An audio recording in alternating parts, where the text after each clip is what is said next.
موسيقى الجاز بدأت في أمريكا من أواخر القرن ال19، وخلال القرن العشرين اتحولت لظاهرة عالمية ليها محبين من كل مكان في العالم، وكتير من الموسيقيين اتأثروا بيها لدرجة إن اليونسكو اختارت يوم 30 إبريل من كل سنة عشان يكون اليوم العالمي لموسيقى الجاز، واللي بدأ من إبريل 2012.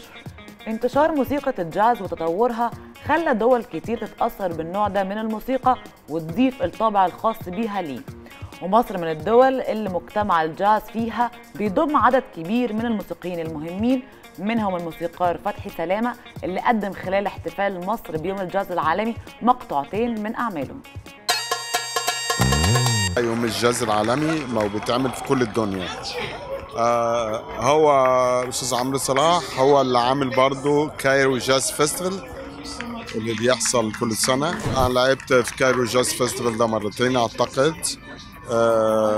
أنا طبعا أصلا موزع ومؤلف موسيقي وحصل على جائزة جرامي الدولية، وسعيد جدا إن المهرجان ده بيحصل سنويا أو الناشونال جاز داي، لانه في مواهب جديده بتطلع والتعريف الناس بالنوع ده من المزيكا. الجمهور اللي جاي النهارده جاي للتيمه دي مخصوص، اللي هو يعني جاز، فده بالك بانواعه واصنافه وبتاع، فده جمهور مختلف. طبعا هلعب 2 تراك بتوعي، واحد من فيلم كنت عملته زمان، فيلم قصير وخد جائزة مهرجان السينما فيلم قصير، كان اسمه علامات إبريل أو إبريل بالإنجليزي مسمينه. والتيون الثاني اسمه المسافر من فيلم مع عمر الشريف وإخراج أحمد ماهر. طبعا احنا سعداء جدا لأن الانترناشونال جاز داي ده بيحتفلوا بيه في كل العالم. احنا بقالنا عدد من السنين الحقيقة بنعمل كده وبنحتفل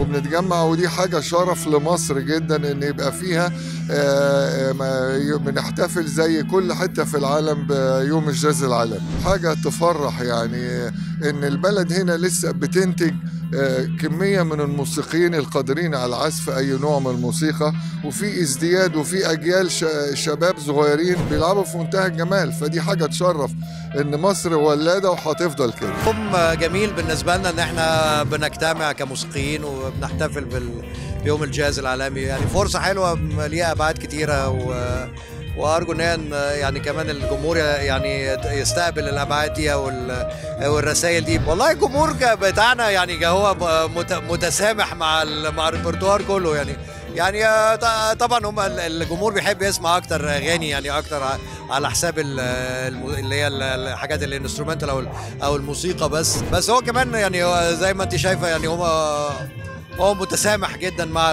الباس. ما طلبش حاجات معينه بالتحديد يعني، بس كان في طبعا حاجات الكلاسيكيات يعني اللي هي زي سامر تايم، زي الاغنيه اللي بتتلعب دلوقتي ورانا وان نوت سامبا، كل دي من كلاسيكيات الجاز او الكلاسيكيات اللاتين جاز. فرصه جميله ان كل اصدقائنا الموسيقيين الجمال المصريين من الاجيال المختلفه يجوا يتقابلوا ويحصل التجمع الموسيقي الجميل ده، والناس تتفرج عليه يعني اللي بيحب الجاز بينبسط، واللي بيتعرف على الموسيقى أول مرة النوع ده برضو بيجذب ناس مستمعين جداد. السنة دي تاني سنة أشارك فيه في الجاز داي، والحقيقة أنا مبسوطة جدا لأن احنا بنتعامل إن هي مش كونسرت على قد ما هو يوم احنا جايين كلنا نتبسط وكلنا نشوف بعض ونتقابل ونلعب مزيكا مع بعض. الموضوع راندم جدا، مش يعني مش ما حدش منظم لحاجة. ما الوحيد طبعا اللي تعب في التنظيم اليوم كله وتجمعنا كلنا هو عمرو صلاح طبعا،